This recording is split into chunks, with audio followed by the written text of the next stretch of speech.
Hello and welcome to our English class.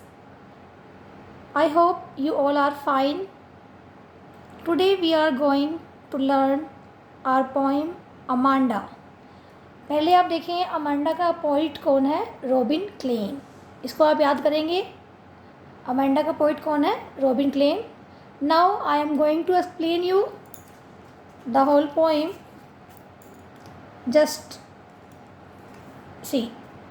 Don't bite your nails. देखिए पहले बताती हूँ मैं कि ये पोइम जो है एक लिटिल गर्ल के बारे में है. It shows her inner thoughts. She is constantly nagged by her parents.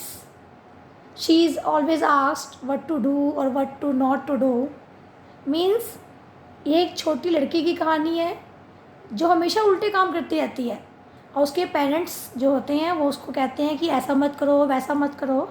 देखिए जब हम भी कोई गलत काम करते हैं तो हमारे पेरेंट्स हमें टोकते हैं ना, ये मत करना, वो मत करो, ये मत करो, लेकिन हम करते रहते हैं. तो ये पोइम उस छोटी सी लड़की के बारे में है जो कि कभी कुछ करती रहती है और फिर उसके पेरेंट्स उसको टोकते रहते हैं. देखो आप, don't bite your nails Amanda. Amanda के पेरेंट्स, इसमें हमें नहीं बताया गया कि उसके फादर कह रहे हैं या मदर कह रहे हैं. मे बी उसके फादर भी हो सकते हैं and it may be her mother. वो उन्हें क्या कहते हैं कि अमेंडा अपने नेल्स को मत काटो. कई बच्चों की आदत होती है कि वो नेल्स, नाखून को मुंह में लेके काटते रहते हैं ना, तो वो क्या कहते हैं, don't bite your nails Amanda. Amanda अपने दांतों को आप मत काटो. Don't hunch your shoulder. कई बच्चे कंधों को कैसे बैठते हैं, कुबड़ बना के, है ना, उसको ऊपर की तरफ उठा के बैठते हैं. तो क्या कहते हैं कि अपने कंधों को आप कुबड़ बनाकर मत बैठो Amanda. Stop that slouching. Slouching क्या होता है? ऐसे आलस में बैठना, झुक कर बैठ जाना, एक्टिव ना रहना. तो कहते हैं कि स्टॉप, बंद करो, दैट स्लाउचिंग, आलस में बैठना बंद करो Amanda. And sit up straight, और सीधी बैठ जाओ अमांडा. ठीक है. फिर देखिए आप, उसके बाद ये कुछ लाइंस को ब्रैकेट्स में डाला गया है. देख रहे हैं ना आप, ये लाइन ब्रैकेट्स के अंदर है. तो ये ब्रैकेट में क्यों है? ये ब्रैकेट में इसलिए है क्योंकि ये लाइन कोई बोल नहीं रहा है. These lines are just of Amanda's imagination. वो कल्पना करती है, वो दुखी जाती है बातें सुन के. तो देखो वो क्या कल्पना कर रही है. There is a languid emerald sea. Languid क्या होता है? आराम से धीरे धीरे गति करना. Where the sole inhabitant is me. Sole inhabitant क्या होता है? अकेला निवासी, जहाँ उसके अलावा कोई और ना हो. अ मरमेड. मरमेड क्या होती है? मछली की तरह होती है, एक जलपरी कह लो आप, जो आधी मछली होती है और आधी गर्ल होती है. ड्रिफ्टिंग, धीरे धीरे चलना. ब्लिसफुली, प्रसन्नतापूर्वक. अब देखो इन लाइन्स में वो क्या इमेजिनेशन कर रही है कि एक बहुत ही ना शांत सा धीरे धीरे गति करता हुआ एक समुद्र है और उस समुद्र में वो एक अकेली ही एकमात्र निवासी है और वहाँ कोई नहीं है और वो बड़ी खुशी से धीरे धीरे मछली की तरह चल रही है. मछली मतलब जलपरी की तरह वहाँ उसमें तैर रही है. ठीक है. आगे फिर देखें उसके पेरेंट्स उसको क्या बोलते हैं. Do you finish your homework Amanda. Amanda, क्या आपने अपना होमवर्क ख़त्म कर लिया है? Did you tidy your room Amanda. Amanda, क्या आपने अपना रूम साफ़ कर लिया है? आई थॉट, मुझे लगता है. वैसे थिंक मैंने क्या होता है, सोचना, लेकिन यहाँ हम क्या कहते हैं, उसे पेरेंट्स बोल रहे हैं, मुझे लगता है. आई टोल्ड यू, मैंने तुम्हें कहा था. क्या कहा था? टू क्लीन योर शूज़, अपने जूते साफ़ कर लो. मैंने तुम्हें तुम्हारे जूते साफ़ करने के लिए कहा था अमांडा. क्लियर. दोबारा देखें क्या कह रहे हैं उसके parents. Don't bite your nails Amanda. अपने दांतों को मत काटो. Don't hunch your shoulders Amanda, अपने कंधों को कुबड़ बनाकर मत बैठो. Stop that slouching and sit up straight, आलस में मत बैठो और सीधी बैठ जाओ. देयर, फिर वो इमेजिनेशन करती है, कल्पना करती है. There is a language armoured sea where the sole inhabitant is me, a mermaid drifting blissfully, कि एक बहुत बड़ा समुद्र है जो आराम से गति कर रहा है और उसमें वो प्रसन्नतापूर्वक जलपरी बनकर अकेली घूम रही है. फिर आगे, do you finish your homework Amanda, क्या आपने अपना होमवर्क ख़त्म कर लिया है. Did you tidy your room Amanda, क्या तुमने अपना रूम साफ़ कर लिया है. I thought I told you to clean your shoes Amanda, Amanda मुझे लगता है कि मैंने तुम्हें तुम्हारे शूज़ साफ़ करने के लिए कहा था. अब आप देखें, इस तरह से एक पैसेज आते हैं छोटे छोटे हमारे एग्ज़ाम में. फिर हमें उनसे कुछ क्वेश्चंस हमसे पूछे जाते हैं जो हमें करने होते हैं, ठीक है ना. और वो सारे क्वेश्चंस रिलेट होते हैं हमारे इस पैसेज से. Now look at the first question. Name the poem and the poet. Name the poem and the poet. ये तो क्लियर है ना, इजी है बिल्कुल. इसमें आपने पोइम का नाम बताना है और पोइट का नाम बताना है. मैं आपको हर क्वेश्चन की हिंदी बता रही हूँ, आपने पेंसिल से हर क्वेश्चन के नीचे उसकी हिंदी लिखनी है. तो पोइम का नेम क्या है, अमांडा, और पोइट कौन है इनका, Robin Klein. Now come to the next question. Who do you think speaks these lines. Who do you think, आप क्या सोचते हैं. हु कौन, हु कौन, जो ये लाइन्स बोल रहा है, ये लाइन्स कौन बोल रहा है. आप इसकी हिंदी लिखे, इन लाइनों में कौन बोल रहा है. तो उसका आंसर क्या आएगा, अमेंडास पेरेंट्स. अमेंडा के पेरेंट्स बोल रहे हैं ना उसको. अगला, व्हाट डज द स्पीकर से. व्हाट डज द स्पीकर से. स्पीकर मतलब पोइट, बोलने वाला, इसमें क्या वो कहता है, एंड टू हुम, और किसको कहता है. अब इसका आंसर आप क्या लिखेंगे. देखो, एक बात आप ध्यान रखेंगे, हमारा जो ये क्वेश्चन है वो प्रेजेंट इंडेफिनेट में पूछा गया है. सिंपल सी बात, अगर क्वेश्चन में डज है तो हम वर्ब की फॉर्म के साथ एस लगाएंगे जब हम आंसर देंगे. तो आप क्या लिखेंगे, the speaker says not to bite your nails,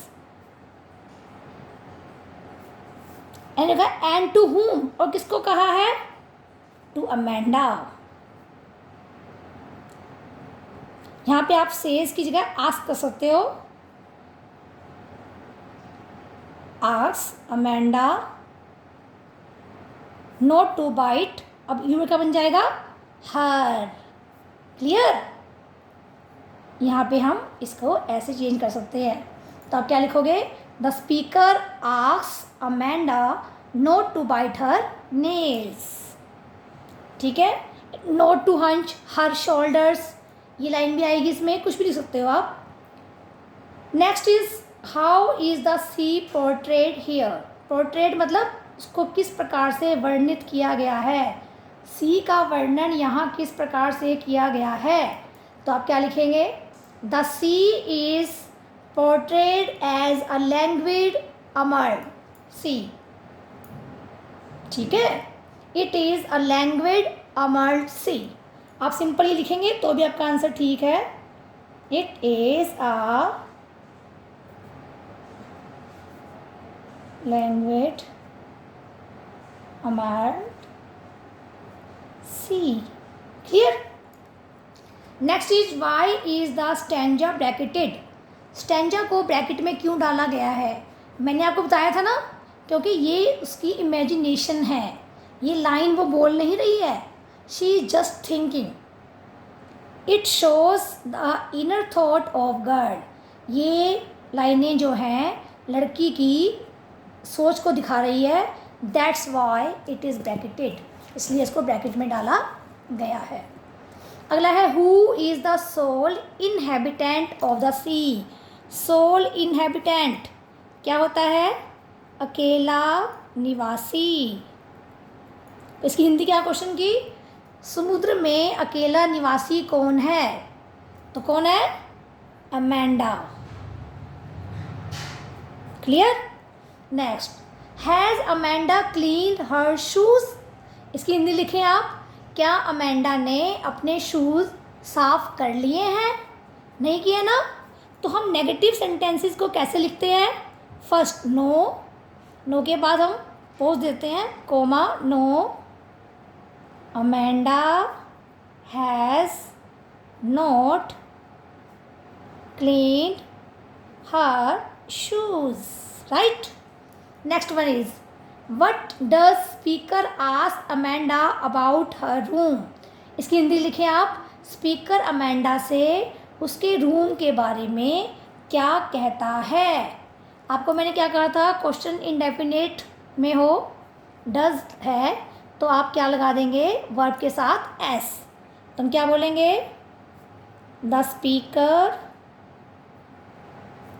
ask Amanda to tidy her room, कि आप अपना रूम साफ कर लें। Next question is, what does the speaker ask Amanda about her homework. Speaker Amanda से उसके होमवर्क के बारे में क्या पूछता है? दोबारा आ गया ना यही चीज़, तो हम क्या बोलेंगे? The speaker ask Amanda to finish, कि आप ख़त्म कर लें हर होमवर्क, वो उसको उसका होमवर्क ख़त्म करने के लिए कहते हैं। Okay, meaning of clean, clean का मीनिंग क्या है ये आप खुद फाइंड आउट करेंगे। क्लीन मैंने साफ, मैंने आपको करवाया था ना ये। क्लीन का मीनिंग क्या है? साफ। हमने जो अभी पोएम पढ़ी है उसमें एक वर्ड आया है जिसमें उसके पेरेंट्स उसको कहते हैं कि अपने रूम को साफ़ करो। अब देखो वो साफ़, वो कौन सा वर्ड है वो आपको यहाँ पे लिखना है, मैं नहीं बताऊँगी अभी आपको। You have to find it yourself. Okay, I am repeating it. This poem is about a little girl Amanda. Okay, she is constantly nagged by her parents. Nagged क्या होता है? बार बार टोका टाकी करना। उसके पेरेंट्स उसको बार बार टोका टाकी करते हैं। It may be her mother और हर फादर, उसके पापा भी हो सकते हैं और मम्मा भी हो सकती है। Okay, she wants to be the sole inhabitant of the sea. वो क्या बनना चाहती है? समुद्र की अकेली निवासी बनना चाहती है। She wants to be as free as a mermaid. वह एक जल परी की तरह फ्री होना चाहती है। जो हमने अभी तक पढ़ा है इस पोएम में, Amanda's parents asked her to clean her shoes, to tidy her room, to finish her homework, है ना? Not to bite her nails, don't hunch your shoulders, don't what they ask her, stop that slouching and sit up straight। ये सब हमने जो आज पढ़ा है Amanda के बारे में, जो मैंने आपको बताया है, आप हर क्वेश्चन की हिंदी लिखेंगे, फिर आप उनके आंसर्स लिखेंगे। If there is any doubt you can clear. Okay, the rest of the poem I will make you understand the next day. So goodbye students, happy